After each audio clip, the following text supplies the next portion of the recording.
আমরা ইচ্ছা জন্য করি যে আমার বাপ বসে থাকে খাবে, কেউ দিলে দেয়, কেউ না দিলে না দেয়। এই কারণে আমাদের একটা কষ্ট।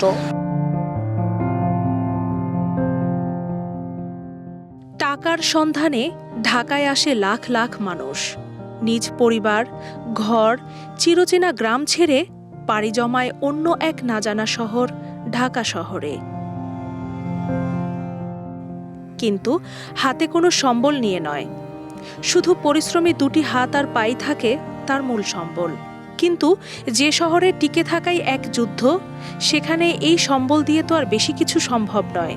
তাই বেশিরভাগ মানুষই বেছে নেয় রিকশার সাথে জড়িত পেশা। রিকশা চালানো নয়, বরং রিকশা সারানোর দায়িত্বটিও বেছে নেয় অনেকেই। তারা কাজ করে মূলত রিকশা গ্যারেজে। প্রতিদিন যা ইনকাম হয় তা দিয়ে কোনো রকম নিজে ও পরিবারের খরচ চালিয়ে নিতে পারেন একজন রিকশা মেকানিক।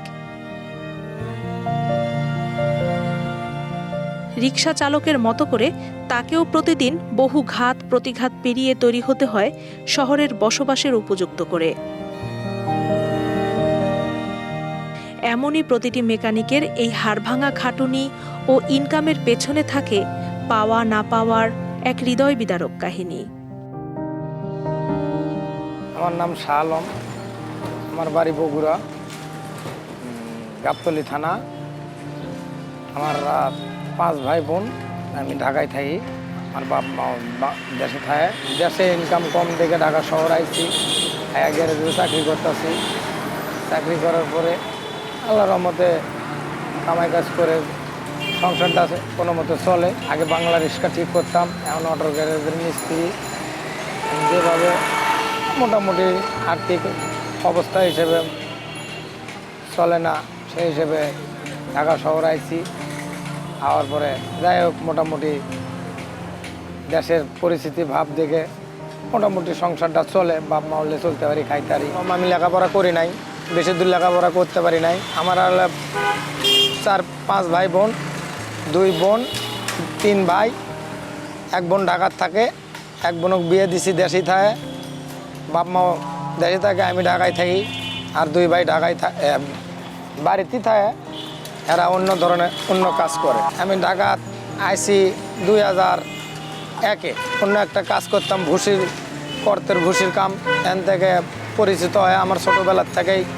আমার বাপও মিস্ত্রি, আমও মিস্ত্রি। ছোটোবেলার থেকে এই বেগুনবাড়িতে আয়া পরিচিত হয়া এখন 15 বছর হলে আমি এই জায়গায় কাজ করতেছি। এই কাজ করে এখন মোটামুটি ভালো পজিশনে আছি, ঠিক মতো খাইতে পারি, করতে পারি, সব দিক দিয়েই ভালো। আমি ঢাকায় থাকি, আমার বউ বাচ্চা দেশে থাকে। একজন মাদ্রাসায় দিছি, আর একজন হাই স্কুলে 6-এ পড়তেছে। আর আরেকটা বাচ্চা আছে, এটা মায়ের কাছেই থাকে। এনকার কর্ম দিয়ে আমার সংসার টানা খেঁচড়াই চলে। মানে মানুষকে বলা যাবে না, নিজের ডাল নিজেই চেপে রাখতে হবে। এখানে থাকে আমার সন্তানকে লেখাপড়া শিখে একটা ভালো পজিশনে চেষ্টা কর্ম, যে একটা চাকরি বাকরি যদি করার তৌফিক করে, তা এই চেষ্টাটাই আছি। এখন সব কিছু ভাগ্যর বিষয়, ভাগ্যও লাগে। অভাব মানুষের জীবনের অনেক কষ্টর পরেই দেশ থেকে ভিন দেশ আসে কাজ করে। আমার বাপ একটা পরিবারের চলার মতন পজিশন ছিল না, খুব কষ্টই দিন কাটাইতো। ওই কারণে আমি ঢাকার থেকে, আমার বাপ দেশে কাম করে, এখনও করে। আমরা 3 ভাই কাম, আমার বাপ জন্য আমরা ইচ্ছা জন্য করি যে আমার বাপ বসে থাকে খাবে, কেউ দিলে দেয়, কেউ না দিলে না দেয়। এই কারণে আমাদের একটা কষ্ট, আমার বাপের কষ্ট, এটাই হলো আমার মেয়ে।